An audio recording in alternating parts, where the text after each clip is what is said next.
Kita selalu bercakap mengenai soal perbezaan. Kita selalu bercakap mengenai soal kita tak sama ideologi. Tetapi kita jarang-jarang sekali bercakap mengenai soal apakah persamaan di antara kita. Tadi YB Kevin kata ini kali pertama YB Kevin datang ke sini dan mereka rasakan bahawa dah ada chemistry. Sebab saya nak bagi tahu pengalaman kita dengan sebelum ni, Adam Adli, sebelum ni lah, walaupun Adam Adli ni pernah datang kat kita, dia turunkan bendera. Marah hanya kita masa ketika itu. Masa ketika itu kalau jumpa Adam Adli ni disiat-siatnya mukanya. Tetapi inilah kehebatan yang direncanakan oleh Allah dan Tuhan kita. Bila kita bersama Wabi Adan Adli, hilang rasa marah tu bila tengok Wabi Adan Adli. Sebab apa? Sebab hari ini orang muda kena tunjukkan gaya politik yang baru. Sebab masa depan negara kita ini bergantung kepada generasi kita pada hari ini. Apa yang berlaku pada yang lepas, sudahlah. Orang di luar sana, orang muda di luar sana hampir jemu dengan permainan politik yang telah berlaku. Sudah berapa kali tengok ketidakstabilan negara kita hari ini? Kita tengok bagaimana keadaan ekonomi kita berada. Jadi sudah tentu hari ini permulaan kita selalu bercakap orang muda kena baca dan fahami sejarah. Tetapi sebenarnya apa yang lebih penting, orang muda kena cipta sejarah. Itu jauh yang lebih penting. Jadi sahabat-sahabat pemuda sekalian, saya nak bagi tahu pada tuan-tuan dan puan-puan semua, ini masa kita mencipta sejarah politik yang baru. Hari ini kita kena tunjukkan kepada rakyat di luar sana bahawa orang muda di dalam kerajaan perpaduan tidak lagi bercakap soal ekstremisme, tidak lagi bercakap soal kau orang sana, aku orang sini. Tetapi kita kena bercakap soal mencari kesamarataan, mencari persamaan demi negara kita yang tercinta. Senang aja. Ada orang kata, Kevin, kita ni kahwin paksa. Tapi saya nak bagi tahu, ibu ayah kita, nenek kita, atuk kita dulu nak kahwin pun, dia orang tak kenal pun sesama sendiri. Tapi kita, kalau duduk bercinta 10 tahun, tapi tahun pertama kahwin, lelaki curang buat apa? Betul tak para ibu?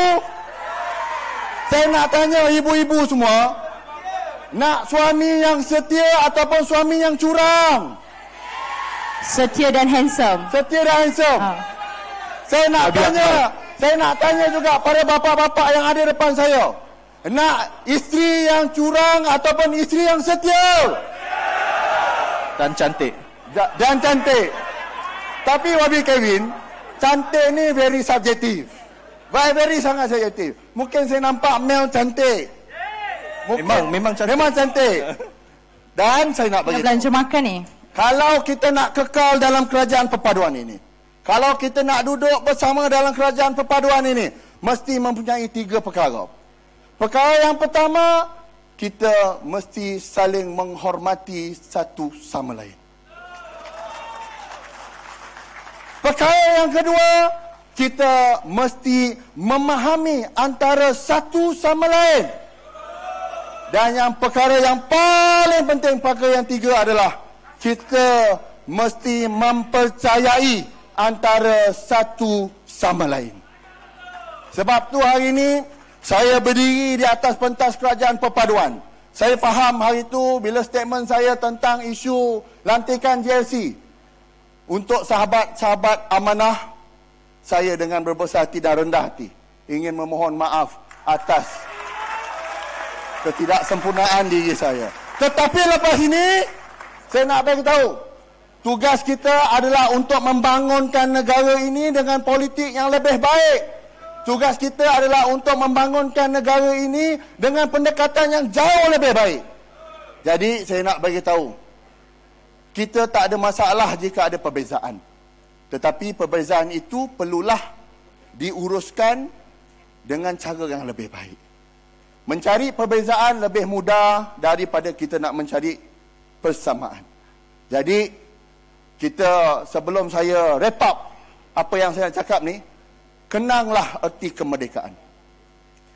Kita merdeka dulu pada tahun 1957 apabila ada gerakan Melayu Union. Masa ketika itu gerakan orang Melayu sangat hebat. Tetapi pada ketika itu kita tidak boleh mencapai kemerdekaan. Kita tetap tak boleh mencapai kemerdekaan. Kita hanya boleh mencapai kemerdekaan apabila 3 kaum bangsa yang utama di dalam negara kita ni bersatu. Masa ketika itu kita mencari kemerdekaan. Selepas kita mencari kemerdekaan, kita mengisi kemerdekaan itu. Tetapi along the way, mungkin kita terlupa antara kita mencari-carikan kemerdekaan sehingga hari ini, ramai di antara kita ni tidak menghargai nilai kemerdekaan tersebut.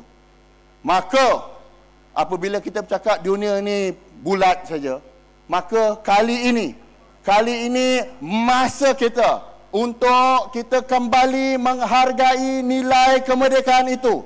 Malaysia ini tidak boleh terbina dengan satu kaum saja. Malaysia ini tidak boleh terbina dengan satu agama saja.